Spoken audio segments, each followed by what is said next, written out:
Entonces, cuando hablamos de médula espinal, estamos hablando de los nervios anquidios, ¿no? Todos los vasos de la columna y la estrecha relación que va a tener con los reflejos. Y obviamente también con los temas que hemos visto en las clases anteriores, que es toda la parte sensitiva. Ante el estímulo, sobre todo, por ejemplo, doloroso, hay un reflejo inmediato para alejar el segmento, la extremidad que está en contacto con eso que está generando ese estímulo doloroso. Bien, entonces esto, en la parte de la médula, va a estar dentro del hueso, en la parte central de lo que son las vértebras, y se va a extender desde lo que es el foramen magno hasta la altura de las vértebras lumbares. Ya las sacras tienen casi nada, digamos, de lo que es la médula espinal, tienen otras terminaciones nerviosas. Bien, entonces va a estar en relación a todo lo que es también parte de lo que es el sistema nervioso central. El reflejo, el estímulo va a seguir el mismo ascenso que hemos estado viendo, va a llegar hasta la corteza, se va a interpretar e inmediatamente va a producirse el reflejo. ¿Un reflejo es algo voluntario o involuntario? Involuntario. Entonces, la respuesta normal, porque van a ver que hay respuestas anormales también, la respuesta normal es de que ese reflejo o ese estímulo se produzca de forma rápida o de forma lenta. Rápida, ¿no? Tiene que ser rápido. Lo fisiológico, lo normal. Y si es un estímulo que se va a producir rápido, ¿qué fibras va a usar? ¿Fibras A o fibras C? Esa es la clasificación de las fibras ahora de lo que estamos viendo. Si es un estímulo que se va a transportar rápido, fibras A, ¿ya? Grandotas, con mielina, todo lo que hemos estado viendo. Entonces, esto es algo involuntario, es rápido y las fibras también van a ser grandes en relación a eso.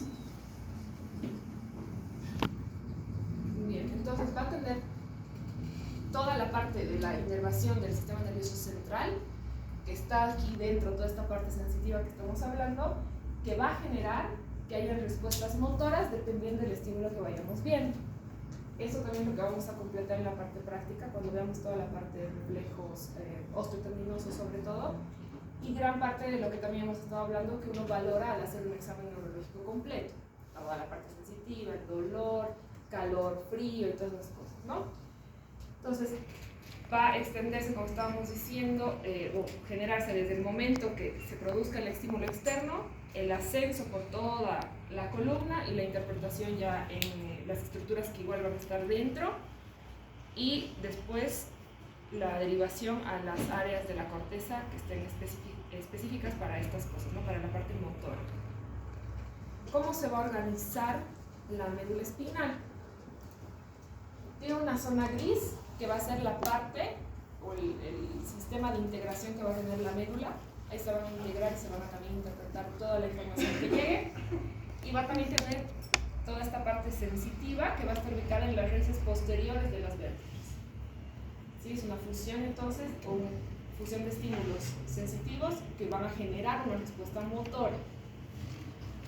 ¿Cuáles van a ser las partes? Primero va a tener una parte que va a pasar por la parte anterior de esa vértebra, que esa va a ser la encargada de producir el reflejo, y otra parte que va a transmitir ya ese estímulo hacia la parte superior, ¿no? Hacia el encéfalo. Entonces el paso que va a seguir más o menos va a llegar a la médula espinal, va a ascender por el tronco del encéfalo y va a llegar finalmente a la corteza. Ahora vamos a hablar de los grupos de neuronas, de las células que van a ver en relación a los reflejos y a toda la parte motora, ¿no? Son dos grupos grandes: las motoneuronas anteriores y las interneuronas. Las motoneuronas anteriores se van a subdividir en alfa y gamma. Y esto igual está un poco sencillo que más o menos subdividir. Si yo les digo interneuronas, varias neuronas que van a producir un estímulo, alguna acción motora, probablemente algo un poco más complejo, o sea, van a ser varias neuronas que van a participar para que eso se produzca. Y aquí, si es motoneuronas, por ejemplo, serán los reflejos osteotendinosos, que van a ser reflejos más primitivos, más sencillos, que no van a requerir tantas uniones neuronales para producir el efecto. ¿Ya? ¿Dónde van a estar ubicadas? Las interneuronas están más en la parte central de la vértebra, atiendan, que están en relación también con toda la raíz sensitiva que está cerquita. Y las motoneuronas anteriores van a estar un poco más distales a esta raíz sensitiva. Por eso les digo que es algo un poco más primitivo lo que van a hacer las motoneuronas en comparación a los estímulos y a las acciones que van a tener las interneuronas. ¿Se entiende? Despierten un poquitito. Ya, estas motoneuronas entonces son las que se subdividen. Son dos, ¿sí? Las alfa y las gamma. Las dos van a tener fibras tipo A. Las fibras grandotas que estamos hablando, lo único que va a variar un poco es que las alfa van a tener fibras de un diámetro que es más mayor, de 14 micrómetros, y la gamma de 5, mucho más chiquita, pero las dos son A, las dos tienen mielina. Las alfa van a ser capaces de, entonces, proporcionar, como son grandes, capaz más o activar más grupos celulares que lo que van a hacer las gamma. Y las gamma también van a estar en menor cantidad, ¿sí? Como estas van a estar en relación a estos estímulos que son un poco más primitivos, más sencillos, van a requerir a otro grupo celular para ayudarlas a cumplir su función. Estas células se llaman células de Renshaw. Van a estar también en el mismo lugar que están ubicadas las motoneuronas, en las asas anteriores. Van a generar también estos estímulos de inhibición, van a ayudar a la regulación de ese segmento de la vértebra, y también, así como después van a bajar el estímulo que se ha producido, en el momento que se esté produciendo ese estímulo van a ayudarlo a realizar la acción de manera sincrónica, de manera adecuada. Bien, entonces las células de Renshaw son las que van a ayudar a las motoneuronas. Después el otro grupo de células son las interneuronas. Las interneuronas van a ser más numerosas por el tipo de funciones también que van a cumplir, y van a estar presentes en toda la sustancia gris. Van a ser un poco más pequeñas en comparación a las motoneuronas, pero su grado de excitabilidad y de fuerza para producir el impulso va a ser mucho mayor, mucho más grande. Van a presentar entonces diferentes tipos de conexiones, y también en algunos puntos van a trabajar junto con las motoneuronas para producir las acciones. Entonces, los circuitos, los caminos que las interneuronas pueden seguir son varios.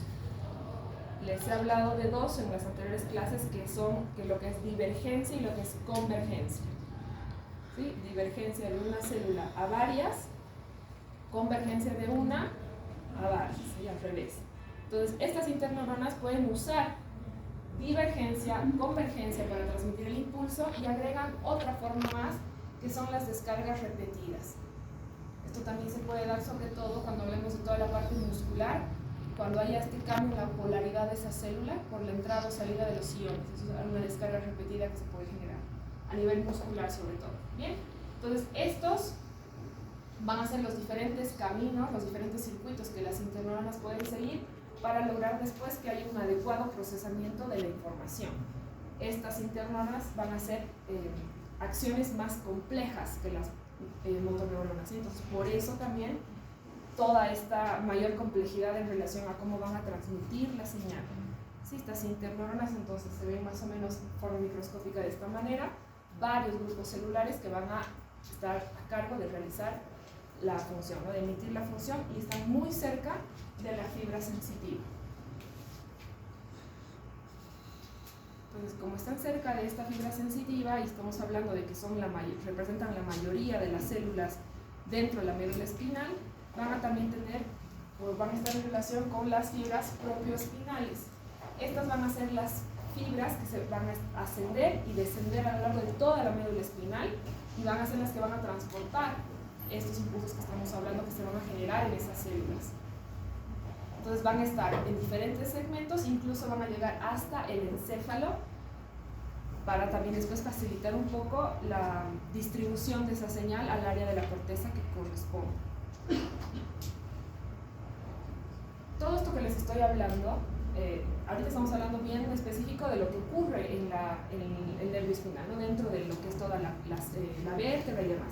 Todo esto también está en relación, cuando hablamos de la parte motora, a lo que va a ocurrir con el uso muscular, con los huesos también y con el tipo de acción que van a poder tener, y después la retracción de esa acción sin dañar todas esas estructuras, ¿sí? Entonces vamos a hablar mucho de ya involucrar la parte sensitiva también con la parte muscular. Sobre todo vamos a hablar de los usos musculares y de lo que va a ser el órgano tendinoso de Golgi. Si estamos hablando también de esta parte muscular, qué tipo de o cómo se va a producir la estimulación o la excitación, qué va a pasar aquí, si es músculo.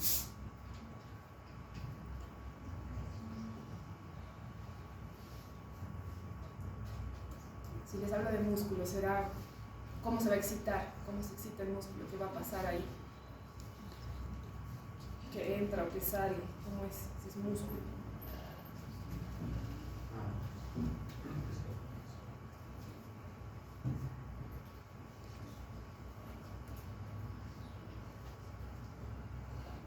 Nada, siguen pensando en latidosis, nada, ¿no? Cero. Cuando hablamos de musculatura, para que se excite un músculo, ¿cómo hace la célula? ¿Qué cambia? Hay un ion, calcio. Cuando yo les hablo de la parte muscular, de cómo se excita un músculo sobre todo, que es algo que para, por ejemplo, actividad física, que permanentemente estamos usando un grupo muscular, estamos moviendo las articulaciones, tiene que ser un tipo de estímulo que sea sencillo y repetido, que pueda ocurrir permanentemente, porque se va a hacer varias veces esa misma acción. Entonces, una forma sencilla de que ese grupo muscular, óseo y demás se excite, además de lo que estamos hablando de las otras alternativas de circuitos que hay, generalmente va a pasar que hay un cambio en la polaridad de esas células. El calcio va a ser el principal ion que me va a despolarizar esa membrana para que la acción pueda darse repetidamente. Entonces, más o menos esto es lo que vamos a ir hablando, y ya vamos a profundizar un poco más también a partir de aquí en lo que son los reflejos, ¿sí? Porque el reflejo va a generar la activación de la parte muscular y la parte ósea también con las articulaciones, tendones y demás. Y entonces, para controlar todo esto que estamos diciendo, estos ejemplos que les estoy dando, por ejemplo, tiene que haber también un sistema de retroalimentación para que después, si yo he movido la articulación en una posición que no es la fisiológica por algún motivo, algo que estoy haciendo que es momentáneo, después eso tenga que volver a su posición normal, anatómica, sin sufrir un daño, ¿no? Eso se llama, o eso va a existir porque va a haber un sistema de retroalimentación también ahí. ¿Y quién va a ser una de las principales partes de estas estructuras? El órgano de Golgi. Este va a ser el que va a estar encargado de controlar toda la musculatura intrínseca que tenemos en los diferentes niveles de la médula espinal, del cerebelo y del cerebro. Muy bien, entonces vamos a hablar de la comunicación que va a existir primero, que tiene que estar sincrónica entre lo que es el músculo y el tendón. El uso muscular va a estar ubicado en los vientres del músculo y el órgano tendinoso de Golgi va a estar ubicado en el tendón del músculo. ¿Sí? Esto vamos a seguir diciendo varias veces. Entonces, el uso muscular, si ven en esta imagen, más a la segunda un poquito más grande, está dentro del uso muscular la parte motora en los extremos, que es donde se va a estirar ese tendón o ese músculo, y en la parte central está ubicada la parte sensitiva. Si, por ejemplo, este estiramiento fuera excesivo o está hecho de mala, hay una rotación inadecuada, por eso es que empieza a aparecer el dolor, porque la fibra sensitiva también está justo donde se está distendiendo o deformando este uso muscular. Normalmente, un uso muscular tiene una longitud de 3 a 10 milímetros. Obviamente esto va a variar, no se puede modificar. Y va a tener ahí adentro las fibras intrafusales que se van a fijar a las fibras extrafusales. Van a tener también dentro a la actina y a la miosina, que van a ser también dos sustancias que van a permitir que ocurra toda esta contractilidad en el uso muscular sin dañarla. Y en el caso de las extrafusales, aquí también de las que están afuera, van a también tener contacto con las motoneuronas. ¿Con qué grupo? Las alfa. dentro de este uso muscular, entonces también les estoy diciendo que está en contacto una parte sensitiva, hay una fibra sensitiva. Entonces, esa fibra sensitiva, ¿en qué momento se activa? Cuando hay un alargamiento del músculo o una contracción del músculo muy fuerte o muy excesiva. Si hay un alargamiento fuerte, se estimula la fibra sensitiva. Si la contracción también ha sido muy brusca, lo mismo. Esta inervación sensitiva tiene dos tipos de terminaciones neurológicas. Una se llama terminación primaria y la otra se llama terminación secundaria. La primaria va a estar ubicada en el centro de la fibra intrafusal y esta va a tener también fibras tipo A, un diámetro relativamente grande, de 17 micrómetros, y va a transmitir a velocidades fuertes, lo que primero se va a excitar, por eso es primaria. Y después la terminación secundaria va a estar en los bordes de esta va a tener diámetros más chiquitos y va también a transmitir obviamente a velocidad un poco más escasa, y esta va a tener de característica que en la parte terminal, ya cuando esté excitada, se va a empezar a dividir, va a tener más, va a ampliar un poco más, si quieren, la región que va a ir a inervar. Entonces, la parte motora está en los extremos de la fibra y en la parte central está la parte sensitiva. Esta inervación sensitiva es la que se subdivide en una terminación primaria, que va a ser la que primero se va a excitar a una velocidad fuerte, y después la terminación secundaria. Y esta es la que tiene mayor ramificación en la parte final de ese trayecto.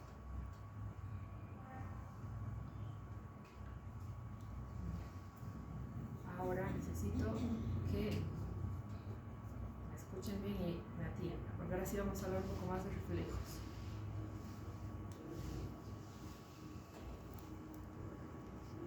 Bien, tenemos cuando activamos toda esta parte de los reflejos, cuando hacemos incluso puede ser deportes, incluso cuando hay activación de esta parte muscular, hay también activación de estas terminaciones primarias, secundarias y toda esta parte sensitiva. Y el cuerpo o el sistema de la médula espinal divide la respuesta que tenemos nosotros en una respuesta estática y una respuesta dinámica. ¿Qué creen que será una respuesta estática y una respuesta dinámica?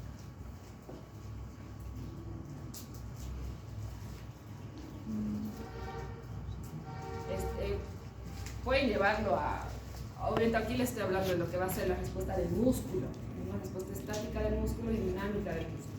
Pero en general, ¿qué sería algo, una respuesta estática y una respuesta dinámica? Es algo del movimiento que hagan ustedes. Puede estar también, por ejemplo, en relación al gasto de energía. Si están quietos y si están en movimiento, ¿cómo es el gasto energético? Mayor si están en movimiento, menor si están estáticos. ¿Cómo es toda la activación neurológica si están quietos, si están en movimiento? Si está en movimiento tendrá mucha más activación neurológica, más sinapsis participando que el que está estático. Pero en relación a las fibras musculares y todo lo que estamos viendo, no podemos tener nosotros una respuesta dinámica permanentemente.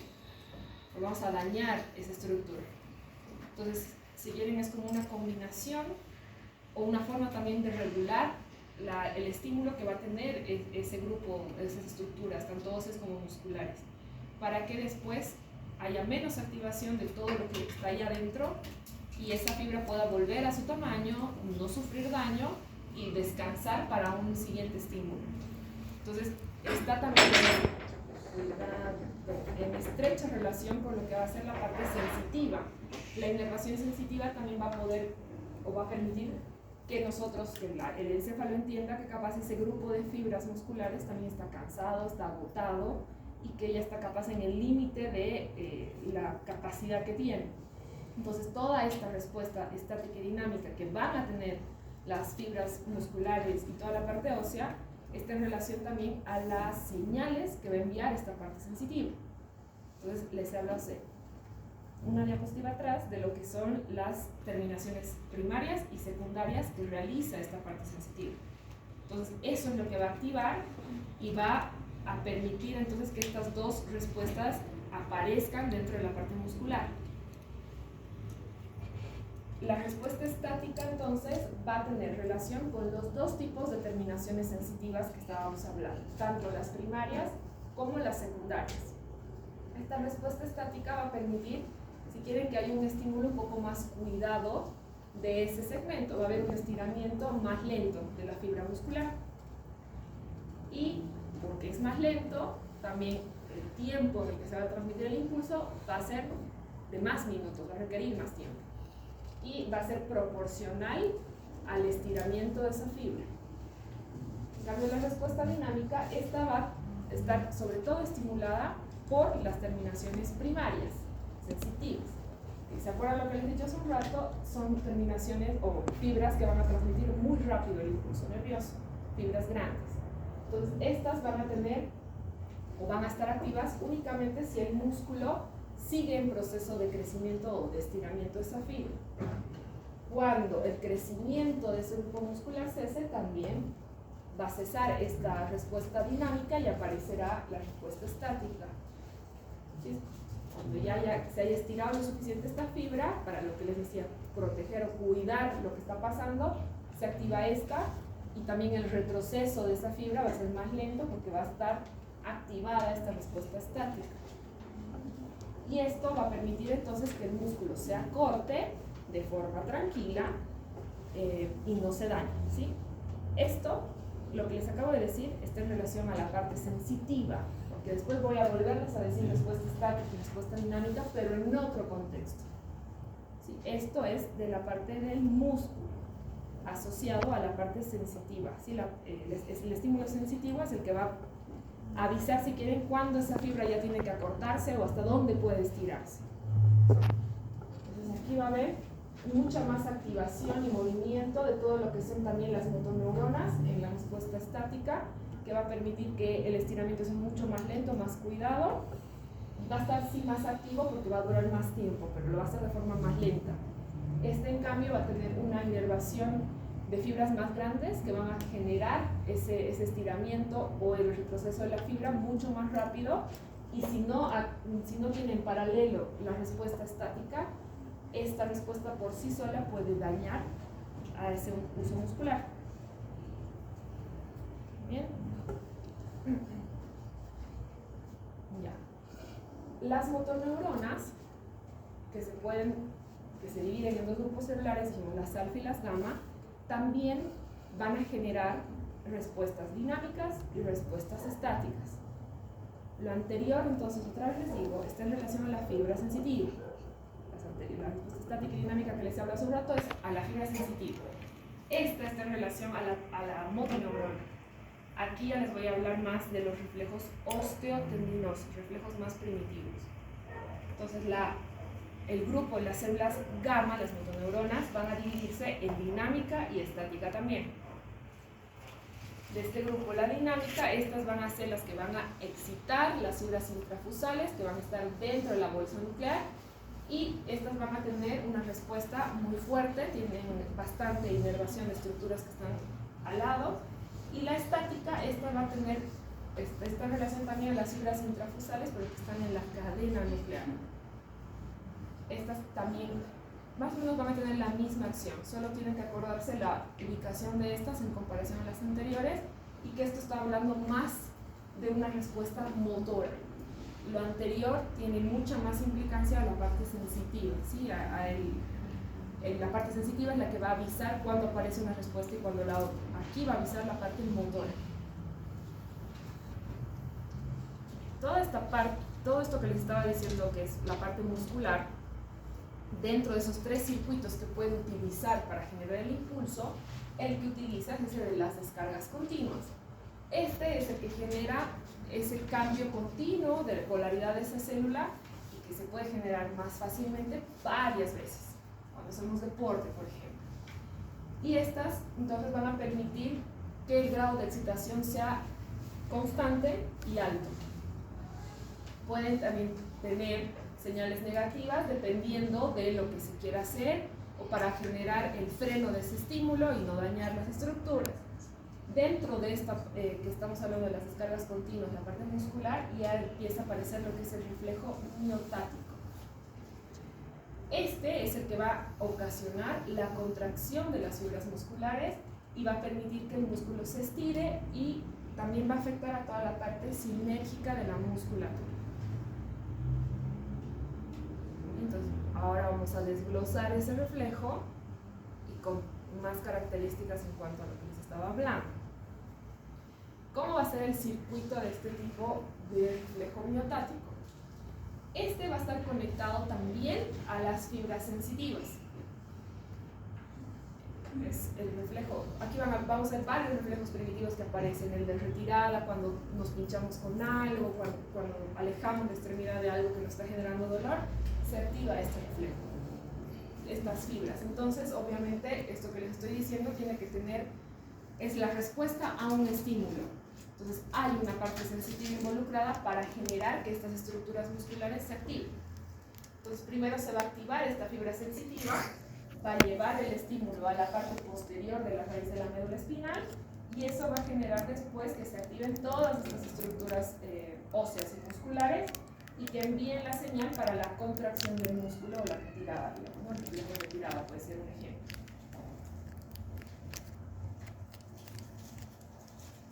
Esta retirada o esta contracción del músculo, dependiendo en qué segmento ocurre el estímulo sensitivo, es lo que se conoce como reflejo monomiotático.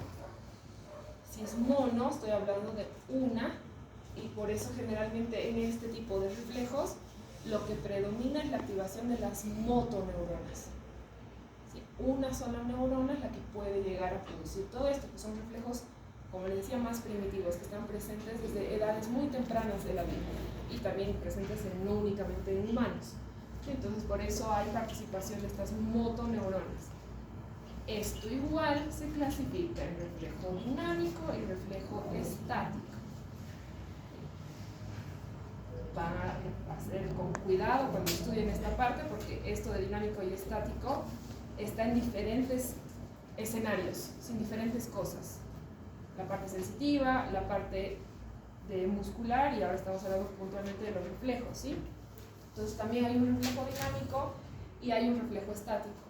Todo lo que involucre el reflejo tiene que tener una participación sensitiva para que ese reflejo ocurra. Entonces, están en relación también con terminaciones sensitivas. El reflejo dinámico tiene terminaciones sensitivas primarias, surgen también a partir de estas terminaciones sensitivas del estímulo que van a tener estos segmentos y va a provocar, el efecto que tiene es la contracción inmediata del músculo. Y el reflejo estático va a utilizar los dos tipos de terminaciones sensitivas, primarias y secundarias, se va a producir después de que este reflejo dinámico aparezca y este va a ser un poco más lento, más débil y va a permitir que la fibra muscular vuelva a su posición inicial. ¿Bien? ¿Está aburrido? Te veo dormidos. Ya, es pesado. Sí. Después se pone más bonito. Este es el más feo de que va a entrar en su tercera. Después es más divertido. Ya, entonces también todo esto que estamos hablando de estas respuestas que van a haber y demás, también están en función a generar un efecto amortiguador. Todo en pro de proteger estas estructuras que están cerca y que no se dañen. Entonces, esto que aparece, esta respuesta dinámica, que es rápida, que son fibras A, terminaciones primarias y demás, genera que paralelamente necesite de la respuesta estática para que esa contracción que vuelva a su posición anatómica no sea de forma brusca, no es que algo que va a ocurrir abruptamente. Eso genera esta función amortiguadora y permiten que se suavice la contracción de esa fibra y obviamente no genere ningún tipo de problema, ¿no? De daño. En caso de que haya algún tipo de daño de las fibras musculares, que haya sido un estiramiento muy fuerte o una rotación inadecuada de la articulación o de la parte muscular, este efecto amortiguador obviamente no va a estar presente y va a generar ya daño en diferentes niveles. Bien. También, si bien estamos diciendo que los reflejos son involuntarios, hay cierta activación de algunas partes motoras que llegan a ser voluntarias.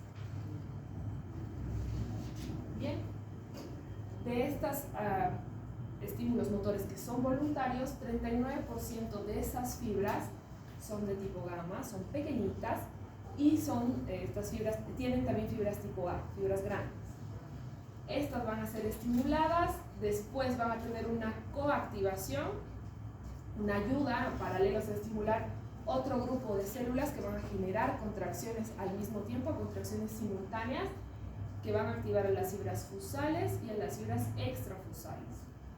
¿Cuál es el objetivo de esta activación voluntaria que existe?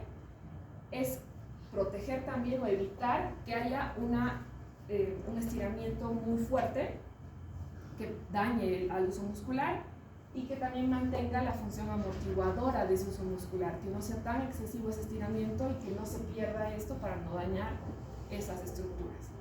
Entonces, si quieren, esto se va a activar cuando haya un estímulo muy fuerte de algún área muscular que sea propenso a generar lesión en esas estructuras y perder la propiedad amortiguadora. ¿Qué estructuras en la cabeza estarán en relación a la parte motora?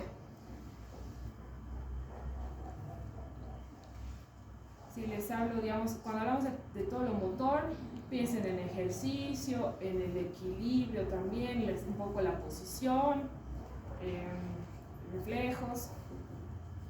La corteza siempre va a estar involucrada, esa no es respuesta. ¿Qué otras estructuras creen que puede estar acá?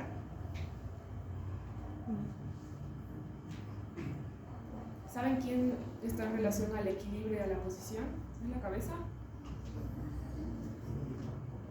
El oído va a tener obviamente sí, una participación importante, pero puntualmente cerebelo. En todos procesos de vértigos, mareos y demás, o es el oído o es el cerebelo. Entonces, uno es el cerebelo.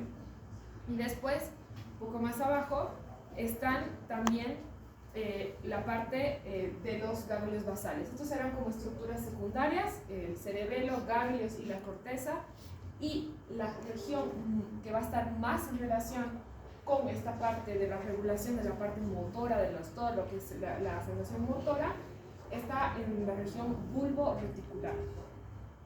Esto también va a estar en relación con toda la parte de la gravedad y cómo vamos a posicionarnos y demás, no todo el tiempo. Otra parte, y bueno, de la corteza cerebral puntualmente, yo creo que esto les he hecho en la anterior clase, una parte fundamental que está en relación a la parte motora es la parte frontal. ¿Sí? La corteza, el área frontal, tiene mucha relación con toda la parte motora. Eso es el siguiente tema, que es corteza. Ya vamos a ver puntualmente un poco más de esto, obviamente, y ahí de nuevo vamos a escuchar estas cosas. Y toda esta parte del uso muscular y en relación a esto que estamos viendo acá va a tener varias funciones. Una de esas va a ser que nos va a permitir estabilizar o regular todo lo que es la posición del cuerpo. Bien, entonces este va a permitir que haya la estabilización del cuerpo, de la postura, incluso mientras estamos haciendo algún tipo de actividad motora, ¿no? Excesiva. ¿Qué va a hacer esta propiedad de estabilización? Va a ayudarnos a acortar todos los extremos del uso muscular, y va a aumentar todo lo que es la frecuencia con la que se va a excitar esa fibra. Después, en la parte final también va a estar en relación a que va a permitir que las articulaciones también actúen de forma sincrónica, que estén estables, para permitir un posicionamiento correcto. Y dependiendo del tipo de posición o la actividad que se esté haciendo, también aquí va a empezar a activar con mucha más fuerza los usos musculares. ¿Qué pasa cuando hacemos mucho ejercicio? ¿Cómo ustedes pueden ver incluso, o cómo se siente después de que hacen mucho ejercicio, mucho, y cómo ven el músculo? O cuando uno levanta, por ejemplo, mucho peso. Ya, bueno, la macurca no va a llegar ese rato, va a llegar probablemente al día siguiente o a los 2 días, pero ¿no han visto alguna vez cuando han hecho, no sé, en el gimnasio pierna y se miran el muslo? ¿Qué pasa con su muslo? ¿Qué hay ahí? Temblor. ¿Y eso qué es? ¿Por qué se aparece eso? Hay un exceso de excitabilidad de esa fibra y eso genera un movimiento muscular o sea, al margen de que estés haciendo ejercicio, ya estás sentadito, ya no estás haciendo el ejercicio y tu músculo sigue activo, sigue permanentemente en movimiento y se mueve. Eso, ¿cómo se llama en medicina? ¿Saben?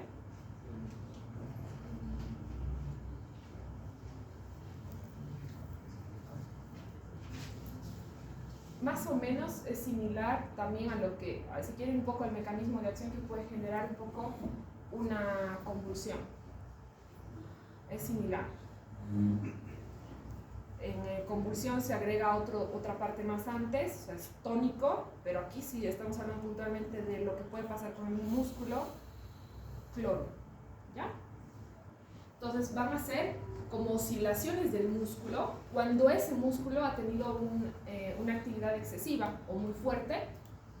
Eso genera de forma repetida que ese músculo, a pesar de que no esté haciendo ningún tipo de actividad, esté activo. ¿Sí? Una estimulación continua del uso muscular por una actividad intensa, que da como resultado entonces que hay una contracción continua de ese músculo. Y esto sucede cuando ese reflejo, todas las estructuras musculares que están ahí, que están activas, están muy sensibles. Entonces, obviamente no es que van a tener ese movimiento, ese clono días de días, pero sí va a tardar unos minutos o incluso un poquito más en que el músculo, dependiendo de lo que hayan hecho, se tranquilice si quieren, baje la actividad y ya no haya esa excitabilidad de ese grupo de células. Entonces así se llama el clono. Cuando veamos la parte de la actividad neuronal donde entra lo que es convulsiones, las convulsiones son tónico-clónicas. Va a ver esto porque ahí se mueve la persona cuando convulsiona, pero va a agregar otra característica que vamos a ver más adelante, que por qué se llama tónico-clónico, el tipo de movimiento que hace el que convulsiona. Esto es únicamente del músculo. Hemos hablado mucho de todo lo que es el uso muscular, ahora entra también dentro de esto lo que va a ser toda la parte del tendón, ¿no? Entonces, dentro del tendón entra lo que es el órgano de Golgi. Este va a ser el receptor sensitivo de todos estos estímulos musculares, que va a estar en la parte interna. Va a tener más o menos entre 10 a 15 fibras musculares y va a tener dos tipos de respuesta. Igual, dinámica y estática. La dinámica va a aumentar la contracción del músculo y la estática va a generar un cambio más gradual de esa fibra muscular y también más proporcional, que va a durar un poco más de tiempo. El primero, esta respuesta dinámica, será algo mucho más rápido. Cuando hablemos de reflejos, se van a activar, o qué cosa creen que cuando, digamos, vamos a hacer en la práctica, cuando hagamos el martillito en la rodilla para que ustedes veamos cómo están sus reflejos y pateen, yo tendré que estimular un tendón o un músculo.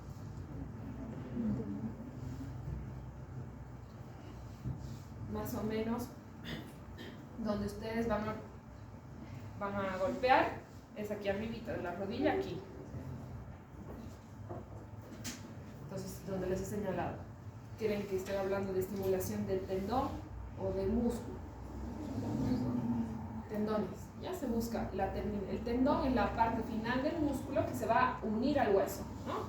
que va a llegar al hueso. Entonces, esta es la parte sensitiva de todo esto que les estoy hablando. Entonces, lo que se estimula cuando se buscan reflejos, cualquier tipo de reflejos osteotendinosos, se busca el tendón y se golpea en el tendón para generar la respuesta, porque esa es la parte sensitiva. Además, que cuando ya hablamos de la parte muscular, digamos, estamos hablando de que hay otro tipo de estructuras que pueden afectar también que se produzca el reflejo. La grasa, por ejemplo, no está únicamente el músculo solito ahí, ¿sí? Entonces, son fibras igual grandes, que son reflejos, que van a transmitir también a velocidades altas, y estas van a tener mucha relación, obviamente, con la parte sensitiva y lo que va a realizar el sistema nervioso central en cuanto a la interpretación del reflejo. Valorar este tipo de respuestas, que es lo que se va a hacer en la parte práctica, tiendan ahí atrás. Es justamente esto, que ver cómo responde el sistema nervioso ante ese estímulo. Hay hiperreflexia, o sea que el reflejo sea esté permanentemente activo, digamos que yo golpee la rodilla y la rodilla esté sin y no cese, eso es hiperreflexia, o directamente que cuando ustedes estimulen la rodilla, no se mueva. Puede pasar ahora cuando hagamos que sí pase por un montón de factores porque no tengamos la destreza necesaria y la práctica necesaria, no es tan sencillo ubicar el reflejo, pero también puede ser que esa persona tenga algún problema central. O sea, lo que quiero que entiendan es que si hay un problema con los reflejos, si no se encontraron o si están hiperactivos, estamos hablando de que hay un problema con el sistema nervioso central de esa persona. Tiene una causa central. ¿Sí? Van a haber varios tipos de enfermedades que pueden generar que haya una alteración de los reflejos. ¿Sí? Entonces, los reflejos tienen mucha relación con la parte sensitiva, que está de la mano de lo que hace el sistema nervioso central. Entonces, esto va a generar o va a provocar que haya, después de que ha ocurrido la activación sensitiva, que eso ha llegado a la corteza y ha generado que hay una respuesta motora, que también tenga que haber una respuesta de inhibición, como hemos hablado, que va a seguramente generarse un poquito después de esta de excitación, para que ese estímulo cese y no esté la rodilla permanentemente activada después de que ustedes han hecho el estímulo. Entonces, eso es la parte inhibitoria, que también va a tener el mismo uso muscular, el mismo tendón, todo para generar que ese estímulo entonces cese, cuando sobre todo se encuentre en un momento en el que haya un aumento muy importante de toda la tensión en ese músculo. Cuando ya sienta que la actividad o el alargamiento de esa fibra muscular ha sido mucho, va a aparecer este mecanismo de retroalimentación negativa con estas señales de inhibición para generar que haya una disminución de las descargas y después se regule este proceso de contracción. Entonces, para que esto ocurra, toda esta parte inhibitoria ocurra, se combina tanto la parte del uso muscular como la parte del tendón. Entonces, toda la parte nerviosa de ambos componentes, del músculo y del tendón, aquí tienen que estar funcionando de forma sincrónica para que la inhibición ocurra y ese estímulo cese. Bien, entonces esto va a controlar, estas dos estructuras son las encargadas de controlar toda la contracción, toda la parte motora del músculo, y lo van a hacer también a velocidades altas. Bien, el principal reflejo que muestra todo esto que les estoy diciendo, y es el principal ejemplo que también se usa para entender la relación que hay entre la parte sensitiva y la parte motora, son los reflejos flexores y los reflejos de retirada. El reflejo entonces de retirada generalmente va a ser producido cuando tengamos un estímulo doloroso. Generalmente lo más expuesto a que esto ocurra son las extremidades, ¿no? Entonces va a haber, se va a producir el reflejo el de retirada porque va a haber una activación de algún receptor sensitivo, de algún nociceptor, que va a generar entonces que haya una contracción de ese segmento del cuerpo y que active toda la parte motora y todo esto. Entonces, primero se activa la parte sensitiva y la parte sensitiva posteriormente me activa la parte motora, en el reflejo de retirada. Y en el reflejo de flexor también es que se va a alejar de algún segmento o algún lugar donde igual haya algún estímulo doloroso, sobre todo, que genere que involuntariamente el cerebro quiera retirar esa parte del cuerpo para evitar justamente el dolor. ¿Sí? Están en relación los dos, y los dos están también o son activados primero por esta parte sensitiva. ¿Cómo son los mecanismos? Después está el reflejo extensor, será lo opuesto, ¿no? Estos van a querernos alejar, el de retirada y el flexor, de ese estímulo que nos podría generar dolor, y el reflejo extensor, este va a ser el que va a estar más en relación, los anteriores a motoneuronas, pues algo más rápido, más primitivo, que tenemos generalmente desde muy chiquitos. En cambio, este ya va a ser algo un poco más complejo, que va a requerir interneuronas para producir el reflejo, y este va a poder usar los tres tipos de circuitos que hemos visto: divergente, convergente y el de descargas repetidas. Este se va a generar, por ejemplo, cuando hablemos de algún tipo de actividad física, incluso, ¿sí? El reflejo extensor, o levantar algo y demás, cuando haya más activación de peso y de esas cosas. El reflejo extensor, además de esta parte de las interneuronas, está también en relación con activación de motoneuronas.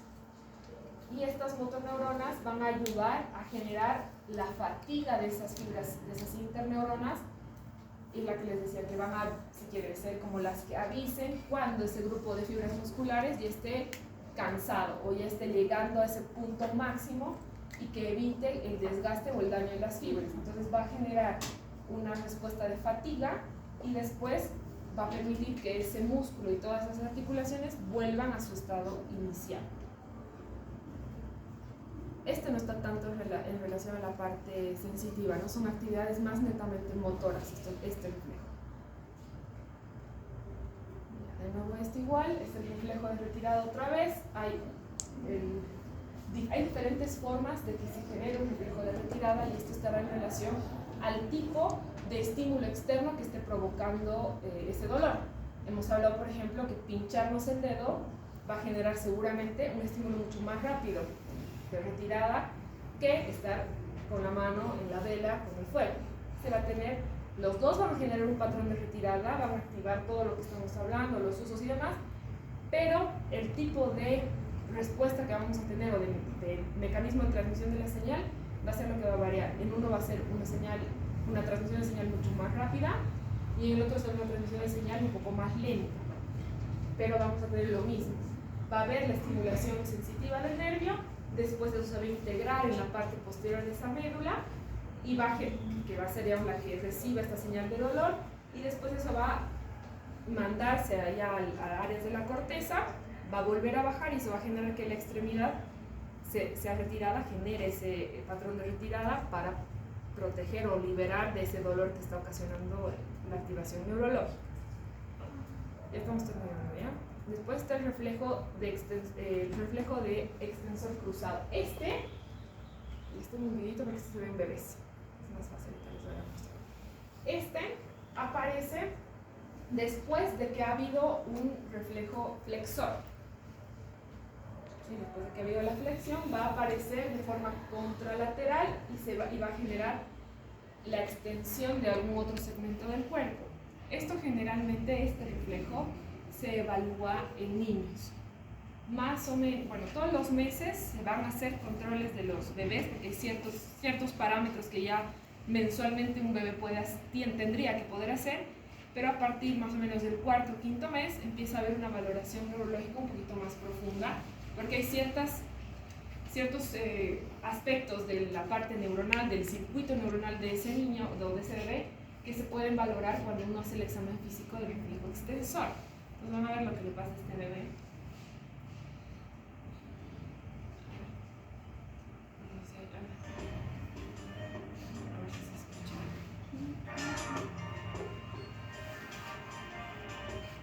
Van a ver cómo le hace el médico al bebé el reflejo.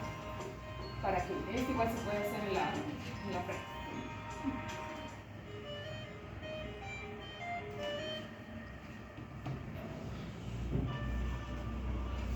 Reflejo de extensión cruzada.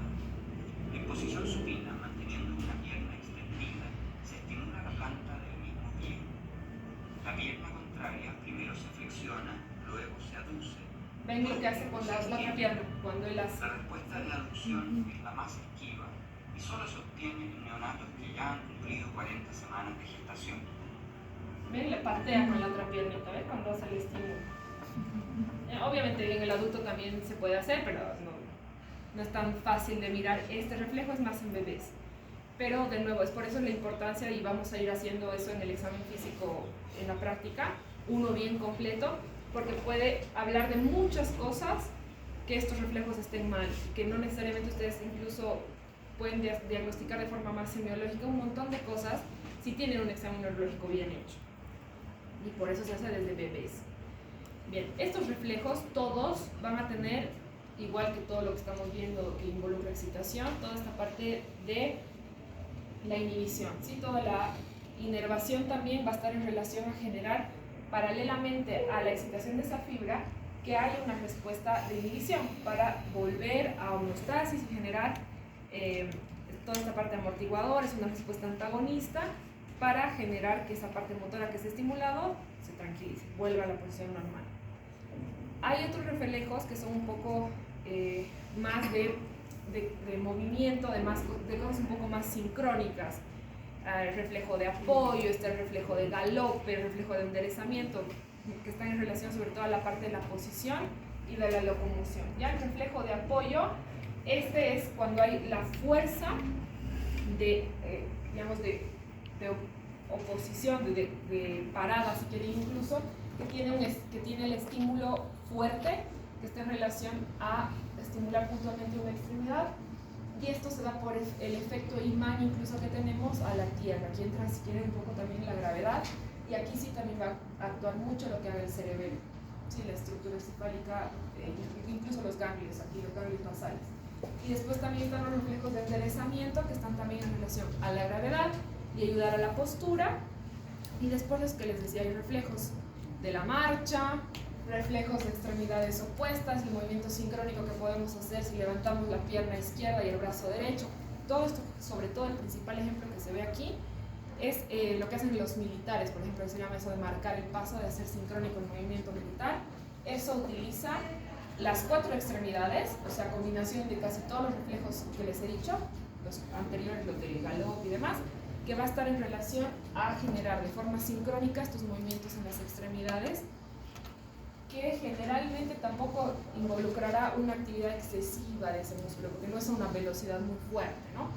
Pero para que este reflejo o este tipo de marchas, por ejemplo, se den, necesitamos la activación sincrónica de las 4 extremidades, y estamos hablando de una gran participación encefálica para que las 4 extremidades puedan coordinar. Parece algo sencillo y fácil de hacer, pero hay muchas personas que tienen varios problemas en relación a esta parte motora y no hay coordinación, no hay sincronía de movimiento.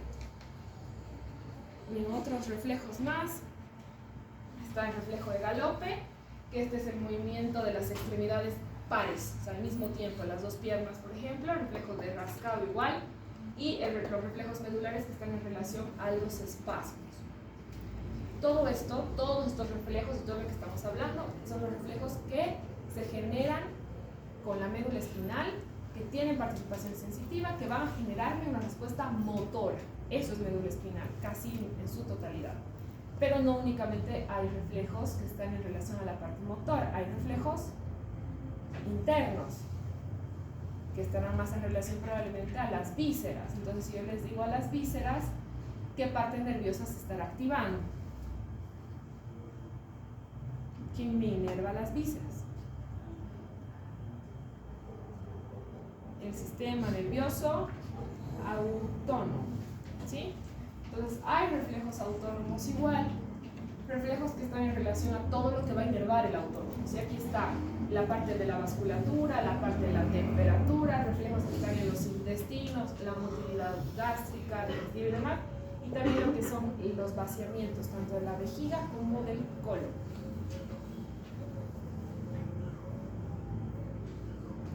Ya, hasta aquí, porque quiero subir con los de la 1 de Alexa, o a 2.